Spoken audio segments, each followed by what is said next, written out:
नमस्कार, मैं हूं फरहान। आप देख रहे हैं नेक्स्ट 9 न्यूज नेशन।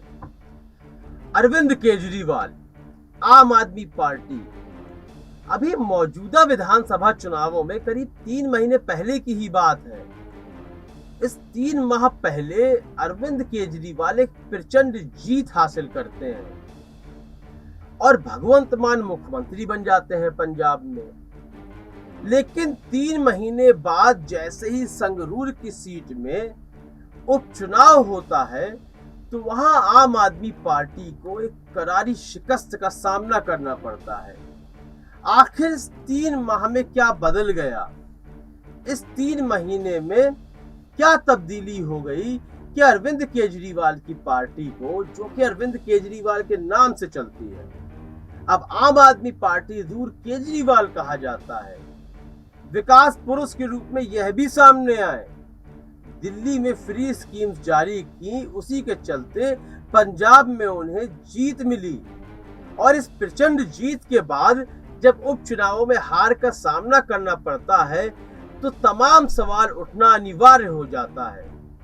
और संगरूर में मिली हार के बाद यहां अरविंद केजरीवाल पर लगातार सवाल उठ रहे हैं।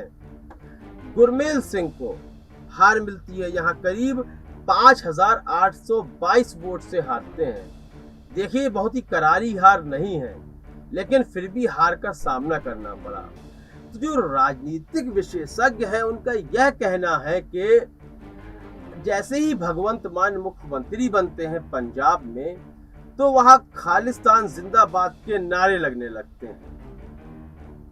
पुलिस के सामने ही देश विरोधी जब नारे लगाए जाते हैं तो कानून व्यवस्था पर सवाल उठना अनिवार्य हो जाता है। वहां की जनता को लगने लगा कि शायद अरविंद केजरीवाल के नेतृत्व में, भगवंत मान के नेतृत्व में पंजाब की जो दिशा और दशा है वह बदतर हो जाएगी।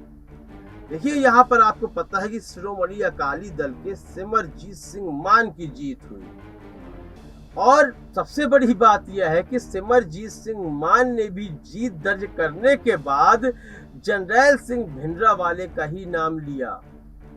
कहा कि उनकी वजह से हमें जीत प्राप्त हुई है, उनकी विचारधारा की वजह से जीत प्राप्त हुई है। देखिए, वहां भी यदि भिंडरवाले के नाम के आधार पर अरविंद केजरीवाल को हार का सामना करना पड़ा है तो वही काम सिमरनजीत मान भी करते हुए नजर आए। और जो दूसरा कारण बताया जा रहा है वह यह है कि जैसे ही भगवंत मान मुख्यमंत्री बनते हैं तो तमाम लोगों की जो सुरक्षा थी वह वापस ले लेते हैं। जो पुलिस के द्वारा प्रोटेक्शन उन्हें दी जा रही थी उनमें से एक सिद्धू मूसेवाला भी थे और यह सुरक्षा वापस लेने के बाद ही उनकी सड़क पर हत्या कर दी जाती है गोली मारकर। और तो इस हत्या के संबंध में भी लोग यही कह रहे हैं कि कानून व्यवस्था कहीं ना कहीं ढीली है। अरविंद केजरीवाल दिल्ली में पुलिस को अपने अंतर्गत करने की बात कर रहे हैं। जब आप पंजाब में कानून व्यवस्था नहीं सुधार पा रहे हैं तो आप दिल्ली की जो कानून व्यवस्था है उसे कैसे संभालेंगे?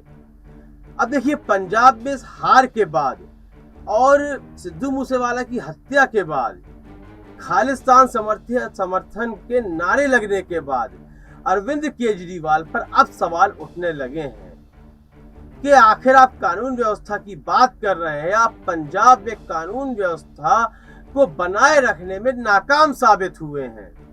इसी के चलते शायद आम आदमी पार्टी को हार का सामना करना पड़ा। लेकिन इस संबंध में आपकी क्या राय है? कमेंट सेक्शन में अवश्य दें। कार्यक्रम को लाइक करें, ज्यादा से ज्यादा शेयर करें और चैनल को सब्सक्राइब अवश्य कर दें। तब तक के लिए इजाजत दीजिए। धन्यवाद।